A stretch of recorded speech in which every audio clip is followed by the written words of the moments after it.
So to me, resilience is really our ability to dance with the storms of life. And that could be at all levels. It's something we individually can do, but also given what's happening in the world and what's happening in our communities, it's very much our ability to dance with the storms that affect us collectively.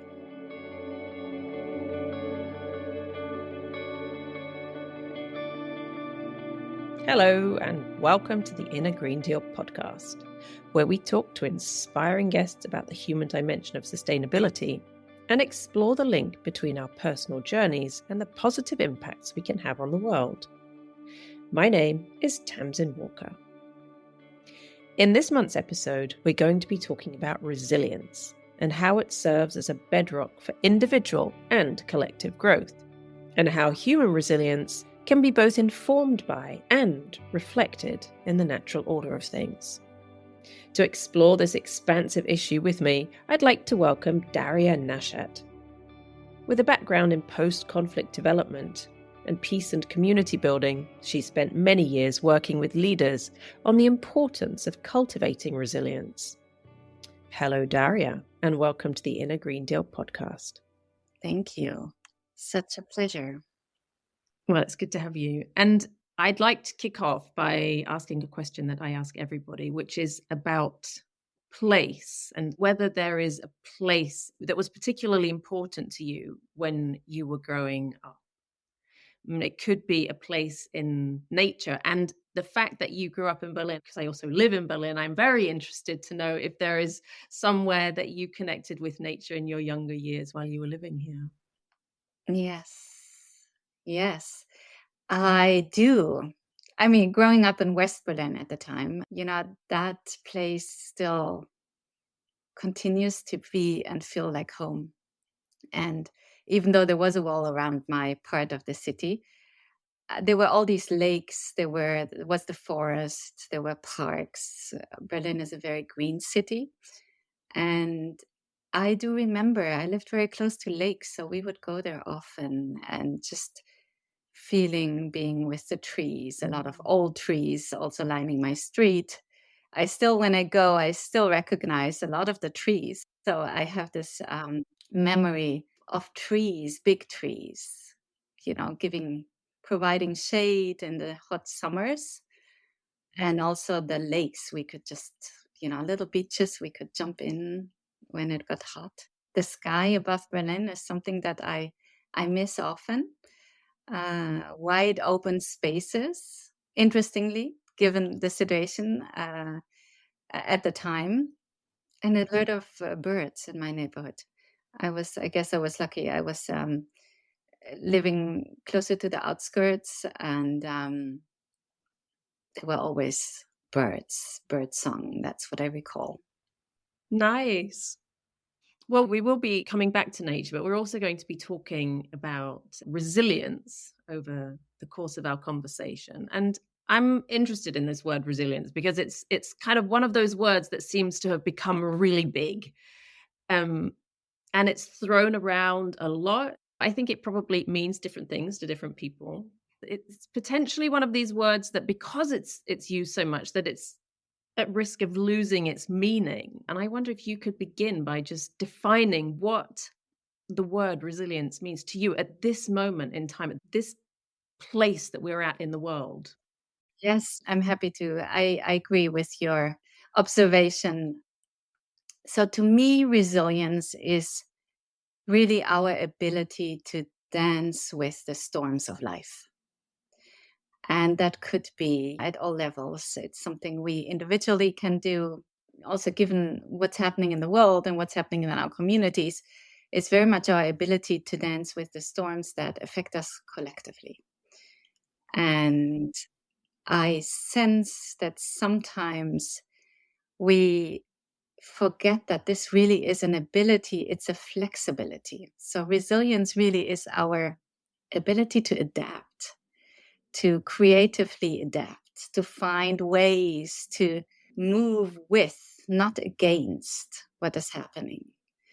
And that's a whole field of study and research. And indeed, it's become very fashionable to talk about resilience. And I'm very fortunate to be working in this field because it's a key quality. It's something that, is part of human life and even in nature, resilience. But usually we're talking about it in the context of human beings and systems and structures and organizations. Right. So you mentioned their system structures, organizations. I definitely want to go into that because we live in a time of multiple crises, right? And, arguably that with the longest arm is the climate crisis. I know from personal experience in my journalistic work, I'm immersed in climate stories and reports and a lot of bad news. And honestly, it can drag you down. And so I'm thinking it must be similar. It must be a similar story for others working closely on climate topics, be they scientists, activists, or people working on NGO projects or whatever. And I mean, resilience seems so essential to be able to keep doing the work that makes valid contributions to shaping a more livable future. But so where does it begin, right? I mean, that's what interests me. Does it start with individuals or with teams or with whole organizations? Can you give me some insight into that? So resilience needs to happen at all levels. It's not something that we can do only at the individual level. It's a concept that works at the individual and at the collective level. And we have to think how we design environments that actually allow us to be the most resilient. If we go back to some of the building blocks or the pillars of resilience, there are four things we need to keep in mind. So the first is resilience builds on our personal characteristics as an individual. It builds on our belief systems and our values. It builds on the knowledge and the tools we have. And it also is really very much grounded in our social support system. And so some of these aspects are at the individual level, but as soon as we talk about belief systems and values, there's very little distinction between individuals and our collective narratives, the cultural narratives that we live by. And I do see that when we talk about resilience, especially given in such a time of transition and transformation and disruption, it's very important to ask what are the narratives and the stories we live by. And I see some of them are actually undermining our resilience. So when we talk about resilience, it's not only what can I learn, but possibly what do I need to unlearn to strengthen my resilience and to build resilience? How do I create more space for being flexible, for being creative, for being present? The first thing, in order to adapt to any situation, we have to be fully present. And I think that's always first. Unless we are present to what is happening around us, it will be very hard to adapt. But if it all starts with presence, does that imply that it begins at an individual level? It does, and it also happens, it can happen at the community and the organizational level, because, or as societies, recognizing, being present to what is the situation, what is the context. Context really matters, and sometimes we focus only on a part of what's happening or at the individual level. So I really want to encourage all of us to think of this, and I think this is the time. It's not an either or, it's an and. We're moving in these times of complexity. We have to see and work on these at different levels. So being present also means, for an organization, understanding what's changing, what is the context and how is it evolving. Yes, but obviously at the individual level as well. So just to make sure that I've understood that correctly. So if we're saying that it could start at an organizational level, then it takes some enlightened leader to say, okay, we're going to do, I'm not sure what, X, Y, and Z in order to facilitate presence within the individual and therefore within the collective? So, what we need to do, and the ability, and we often use this image of the bamboo. So when you think of a storm, stronger winds coming, that the bamboo bends, but it does not break. It comes back into the upright position. And then when we're thinking of individuals or human beings, we often talk about growth as a process.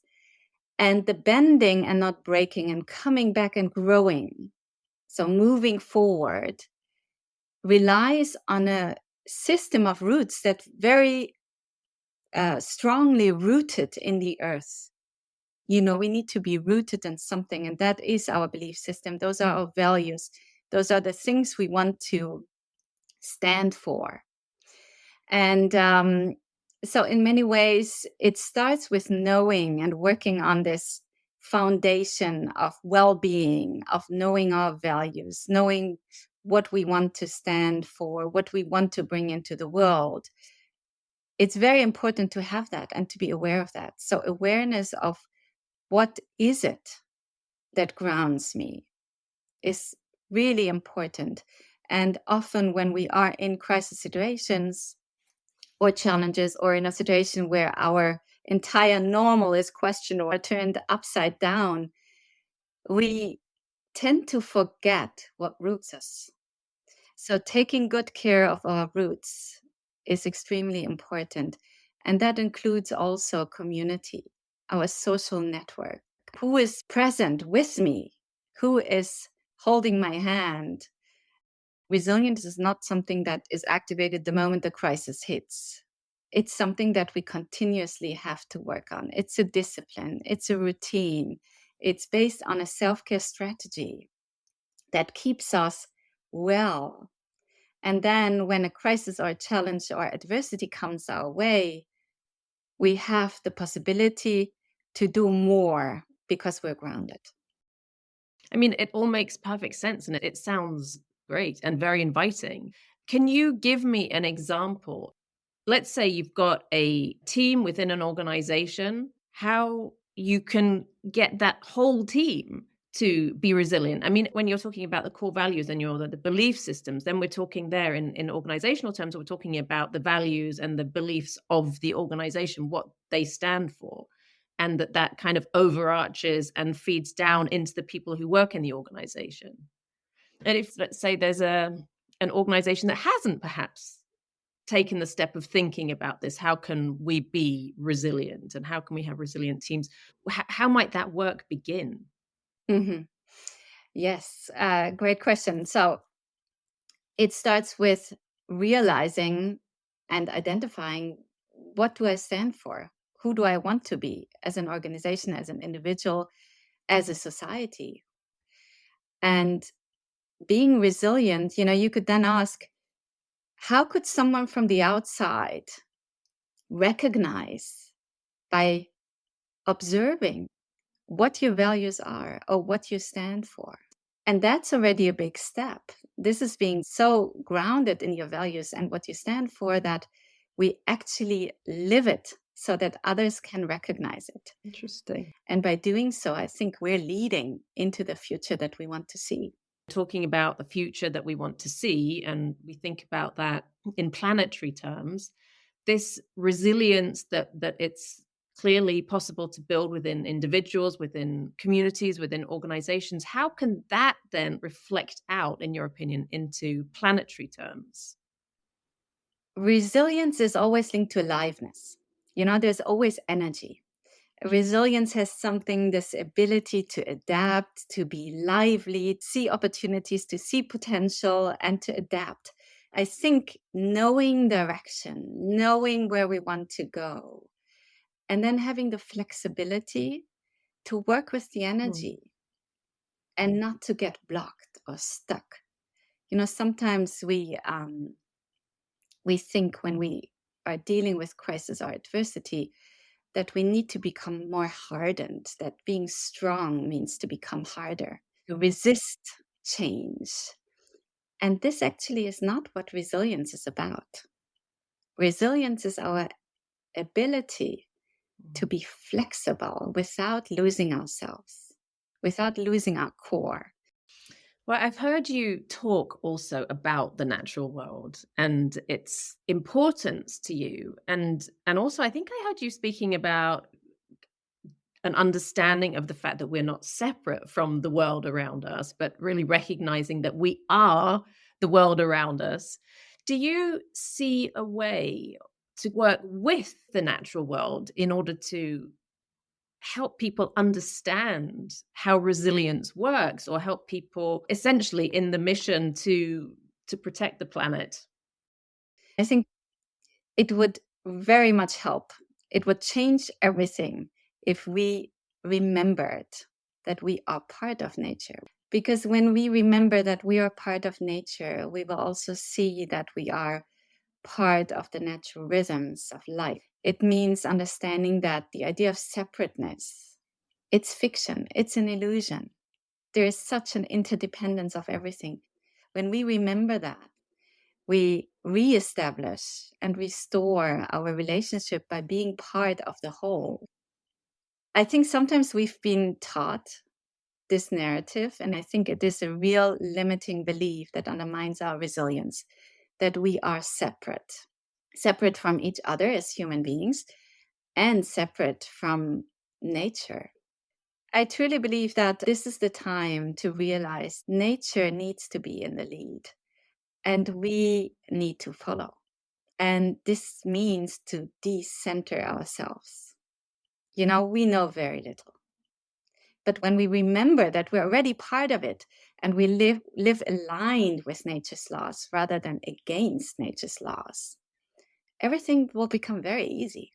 It's a very tiny step, actually. It's not difficult. It seems like such a no-brainer the minute you begin to think about it. Yet, we're talking about systems and about systemic change. I mean, our so much of the way the world works is to take from the world around us and to feel that we can do that with absolute impunity. And talking about mind shifts, I think that's a very big leap for a lot of people to understand that in constantly taking, be that in the form of the food that we eat, the clothes we wear, the way we heat our homes, whatever, if we're constantly taking from the planet, we're actually taking from ourselves. Do you have experience of getting this message across?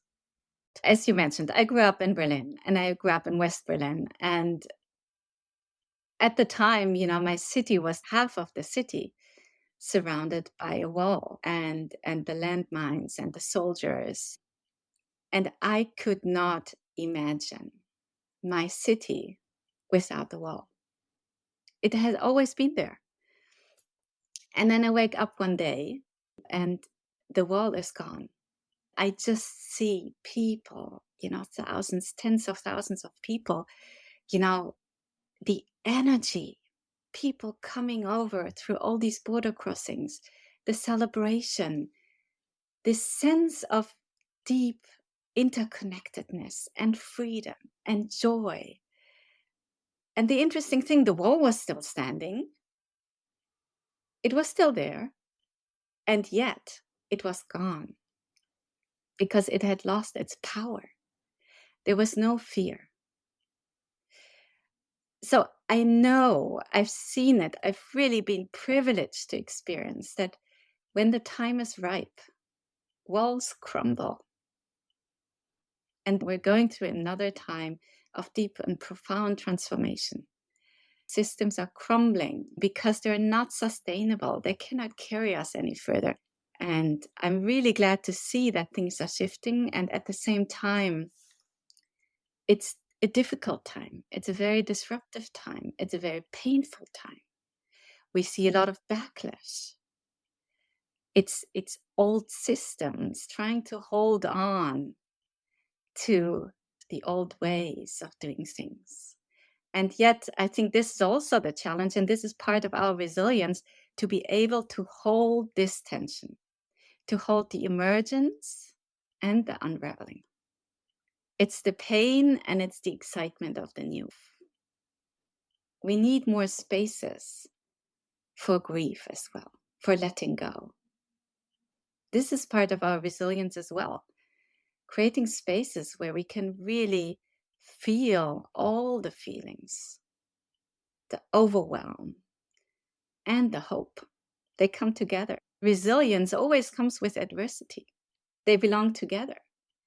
So I think in this time, I truly sense all around me, there's so many things shifting. People are excited. There's initiatives.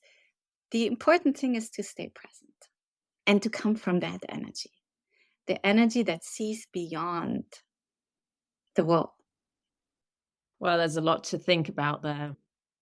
One thing that comes out for me is this idea of togetherness, of doing things together, moving as pockets of critical mass, which could be defined as community. And I think community is something that's quite important to you.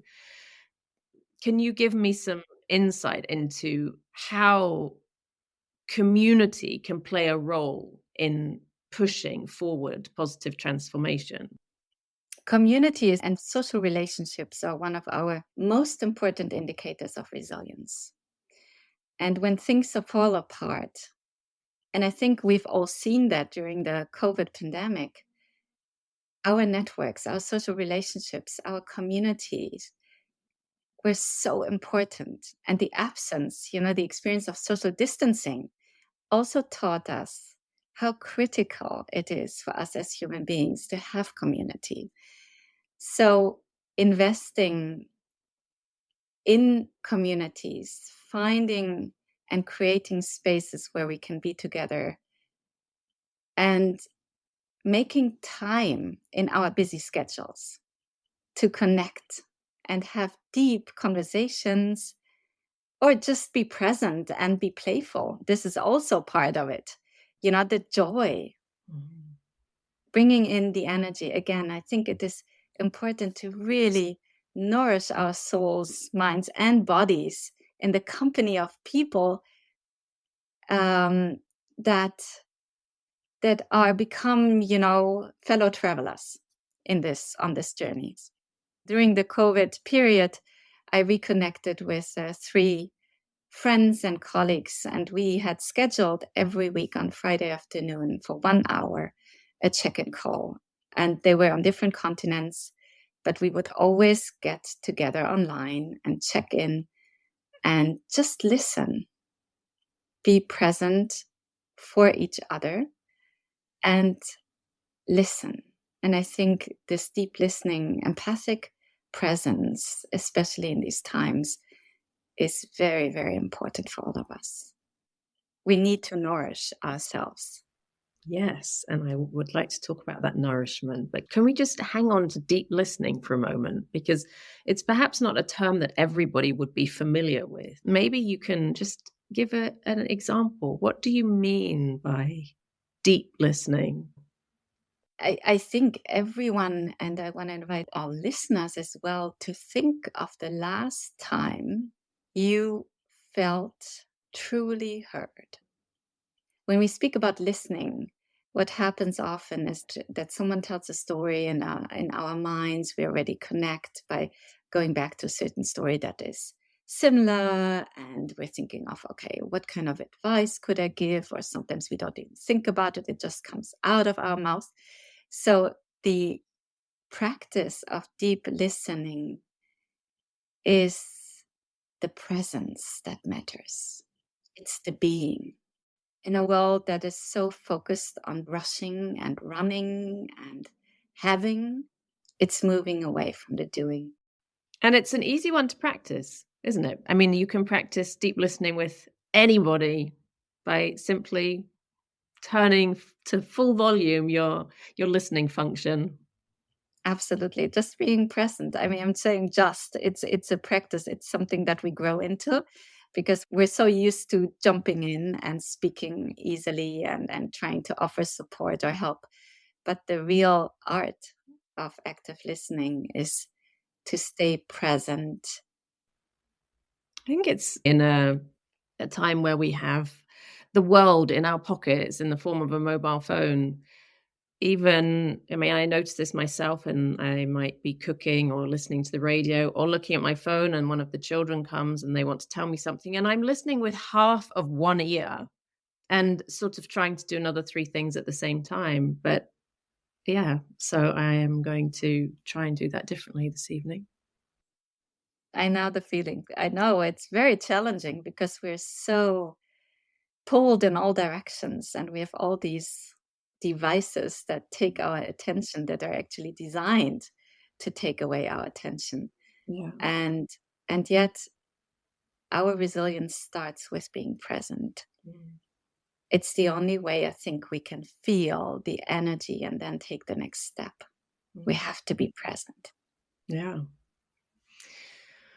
Okay. Well, then I'm present here, and I'm going to ask you, as someone who's present here with you, just to kind of go back a little bit into your biography. You've worked in different fields, and you've also lived in a lot of different parts of the world. I wonder if, sort of on your professional and geographical travels, whether you have been able to pick up different ways of doing things that have helped you to become resilient yourself and also to bring into the work that you're doing at the moment. Absolutely. It's been such a privilege to live in many different countries and also to have a family. My family is international. My husband's from the Netherlands. My children were born in different countries, having different languages in my family, and also seeing that things can be done differently. And when you think of resilience, obviously there's a lot of things that I learned also in different countries. In some countries, people are very open and very close to their neighbors, which is something that I did not learn when I grew up in Berlin. In the Netherlands, there's even a saying that something like it's better to have a good neighbor than a faraway friend. The keys of your homes you usually leave with neighbors. It was really a surprise to me. I had not learned or experienced that in Berlin. So I think it's always also to learn, things can be done differently Mm. and to pick out the things that work and that you feel aligned with. And it's always this openness, being curious about how are things done in different countries and what can I learn? And the excitement also. There's a diversity of ways we can do things. It's not always one way. And sometimes we have been taught to think inside the boxes and to move and to learn to be in conformity. And living in different places has given me this opportunity to see that it can be done differently. And it's not necessarily that the one is better than the other. So it's also deep looking that you've been doing, not just deep listening. Yes. Well, perhaps a nice little follow on from that would be the topic of hope, which it seems like it has become this beautiful little word, something that divides opinions, with some saying, yes, this is the thing that can encourage people to do something to make a positive contribution, and others who are more of the mindset that it's a passive state. What is your view on hope and sort of the hope narrative, perhaps, and the role that it has to play in maintaining or creating and maintaining resilience? Hope is really important to me. And I very much enjoyed Joanna Macy's work on active hope. It is something that I want to cultivate, that gives direction, that is very much linked to my belief and my faith in the positive energy and our ability to live into a different reality is much greater than systems and structures that have outlived their time and that make us feel as if we are stuck. And again, that's a narrative.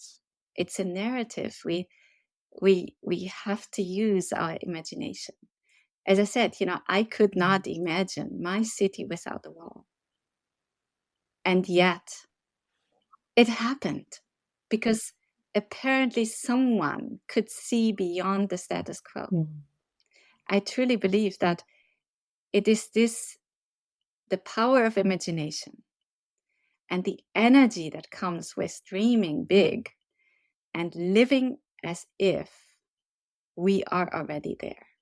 If we were all to do that, to remember that we are part of nature, to remember that we belong to each other, to remember that we can lead a different life. And if we lived already like this, as if it was a more loving, a gentler, a more connected world, a more peaceful world. If we had peace in ourselves and we lived that, we would wake up in another world tomorrow.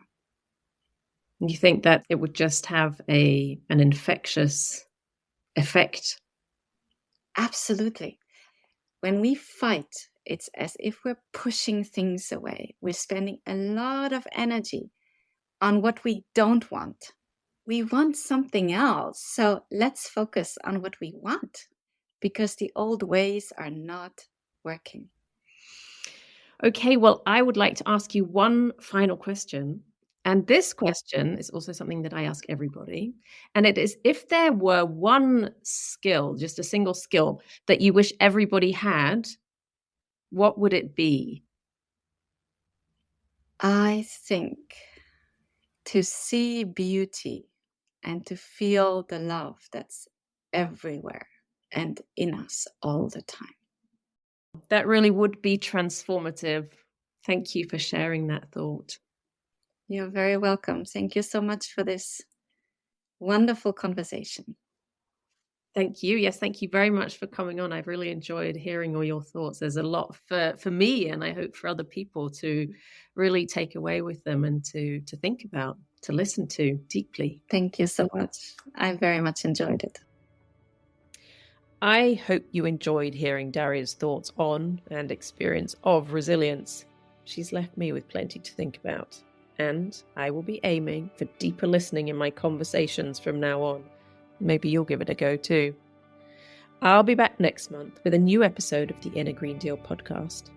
For now, though, I invite you to share, subscribe, or scroll through the archives, which contain many interesting conversations with people working on sustainability and inner development. Thanks for joining me. Until the next time. Bye-bye.